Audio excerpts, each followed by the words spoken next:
ભાવનગર પોલીસે 5 દિવસમાં બીજી ડુપ્લિકેટ ફેક્ટરી પર દરોડો પાડ્યો। સ્પેશિયલ ઓપરેશન ગ્રુપે સિહોર તાલુકાના આંબલા ગામના વાડી વિસ્તારમાંથી ડુપ્લિકેટ માવાની ફેક્ટરી ઝડપી લીધી છે।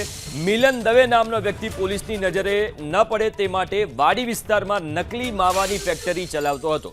જો કે સ્પેશિયલ ઓપરેશન ગ્રુપને માહિતી મળતા દરોડો પાડ્યો। પોલીસે તપાસ કરતા દૂધનો પાવડર, પામોલિન તેલ અને ફટકડીનો ઉપયોગ કરીને ડુપ્લિકેટ માવો બનાવતો હોવાનું સામે આવ્યું છે। પોલીસે દરોડા બાદ તાત્કાલિક ફૂડ એન્ડ ડ્રગ્સ વિભાગને જાણ કરી। ફૂડ વિભાગની ટીમે સ્થળ પર પહોંચીને તપાસ કરતા ડુપ્લિકેટ અને અખાદ્ય માવાનો 1185 કિલો જથ્થો મળી આવ્યો હતો। આ ડુપ્લિકેટ અને અખાદ્ય માવાના જથ્થાનો ફૂડ વિભાગે નાશ કર્યો। ફૂડ વિભાગની તપાસમાં ખુલ્યું કે નકલી માવાનું ઉત્પાદન કરી તેનું મુંબઈ સહિતના મહારાષ્ટ્રના વિસ્તારોમાં વેચાણ કરાતું હતું।